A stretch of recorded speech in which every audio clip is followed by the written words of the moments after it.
So I'm here to talk about my book, Red. Ta-da! So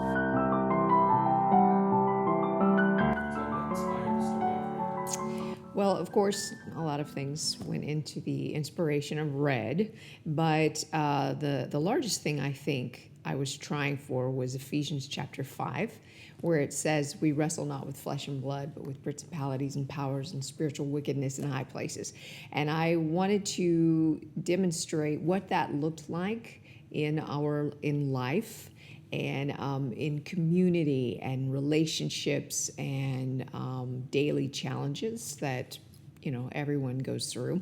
And so I did it in I used the spiritual realm.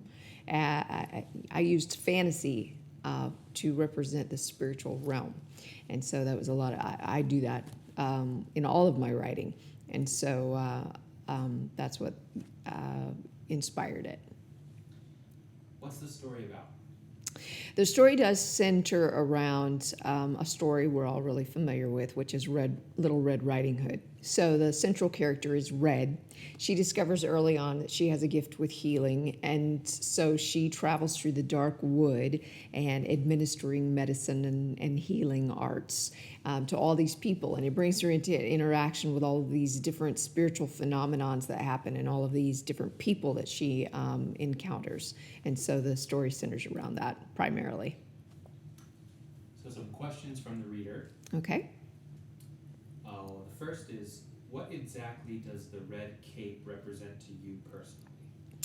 The red cape, of course, is what Red, the character Red, eventually gets by the end of the story, and what a gift that she receives. And of course, the cape to me represents, where I come from, the blood of Jesus. And so that is what it represents. Of course, because it's also a piece of art. The writing is also very artistic and metaphorical, and so it can represent something personal to each individual. So I kind of left it to the reader's imagination, and of course, it represents something personal to me as well. Especially concerning the marriage to Jamie, what would you say to women in the church who feel that they must submit and are bound to their husband's advances when those are born out of lust and not out of love?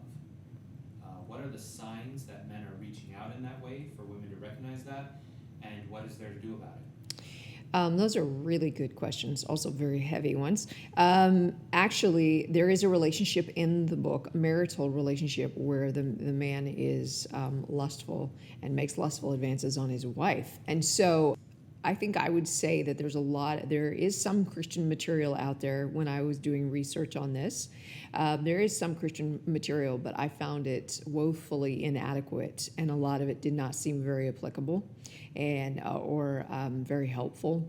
But Focus on the Family, I discovered, their website has some fantastic information. I think that if a woman really was searching for some kind of answer, the answers to those kind of questions, I would highly recommend their materials and their website. Can you talk about what Fumi meant when he said, "Yes, my dear, you would not come to me, so I wrote the rules and came to you"? So that's also a great question. Fumi is a Christ-like character in the story that I used, and so he tells Red that very statement. And I think that I was trying to communicate that often in our relationship with the Lord, He's a gentleman, and He will not enforce His will in our lives. It's just how our relationship works. It is based on our initiation, and that we call out to Him, and that we ask Him for prayer. We ask Him for help, and then He responds. It always begins with us.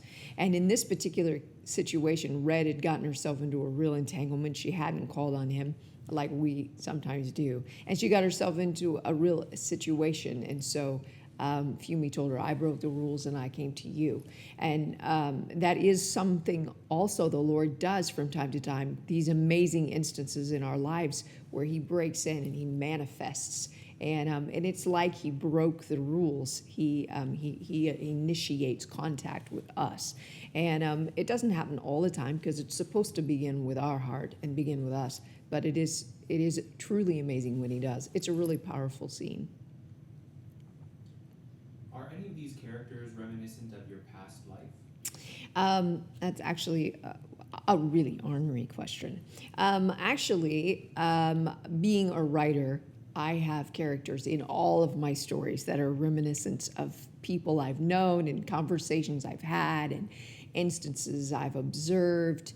And then being a minister also, I've had a lot of people over the years confide in me and take counsel from me and so on. And so a lot of the people, particularly in Red, are actual challenges that people have faced and actual people that have faced these things. So that's the long answer for it. Yeah, there's some. There's definitely some. And can you read us a favorite passage? Yes, I actually have a scene here where Red begins to make the discovery that there's some, of course, we don't say these things in the story, but she begins to find the spiritual, what's happening in the spirit in the community around her. So here we go. But just as I made the step forward and drew in air to give voice to my words, I saw something that stopped me short. Suddenly, all of their eyes turned feverishly yellow. I would have thought this phenomenon was a figment of my imagination, a result of the current stressful events, but I'd had too much experience with the wood to believe what I was seeing was not real. As I stood watching in horror, the little crowd before me began panting like dogs, seething out rough obscenities. Surely these were words and expressions beyond their understanding, I thought, stunned. Only the children among them seemed unaffected, looking around them in blind, watchful interest. In just seconds, the faces before me began transforming, slowly at first, but then more quickly. Even before the change was clear, I knew what I would see next. Wolves were beginning to appear before me.